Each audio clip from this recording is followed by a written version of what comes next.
अस्सलाम वालेकुम दोस्तों, यूट्यूब चैनल पे आज की एक नई वीडियो के साथ। आज की वीडियो में आपको बताएंगे कि आप आयरन को अपने घर पे किस तरह रिपेयरिंग कर सकते हैं। ये आयरन जो है ये देखें, ये एक नंबर से पहले ही ये ऑन होती है और इसकी लाइट भी ऑन हो जाती है और ये कपड़े भी चलाती है। आपने इसकी सेटिंग किस तरह करनी है, बहुत ही आसान और ईजी तरीका है इसकी सेटिंग करने का।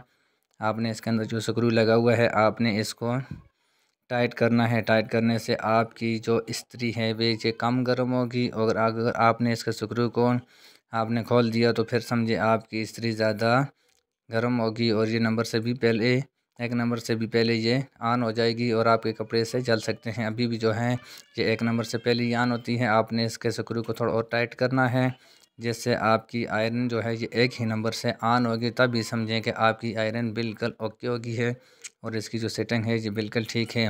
अभी भी जो है हम इसकी सेटिंग करते हैं और उसके बाद आपको दिखाते हैं कि आपने इस तरह एक नंबर से ये देखें ऑन होगी तो समझे आपकी आयरन बिल्कुल ठीक होगी है और ना ही आपके कपड़े जलेंगे, ना ही आपकी आयरन कम गर्म होगी, ना ही ज़्यादा ये अपनी जगह पे फुल सेटिंग हो जाएगी।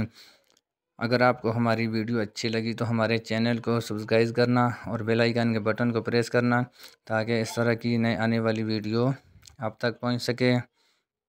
और ये देखें अभी जो है हमने इसकी सेटिंग जो है ये बिल्कुल मुकम्मल कर दी है। आप इसको अपने घर पे ख़ुद भी इसकी सेटिंग कर सकते हैं। बहुत ही आसान और इजी तरीका है। आपने इसके अंदर जो स्क्रू लगा हुआ है इसको बिल्कुल नहीं खोलना। अगर खुल गया तो फिर समझिए आपकी आयरन शॉर्ट हो जाएगी जिससे आपको इस करंट भी लग सकता है। ये देखें अभी जो है इसके स्क्रू को थोड़ा सा आपने टाइट करना है जिससे एक नंबर से ये ऑन होगी। खुदा हाफिज़। पाकिस्तान जिंदाबाद।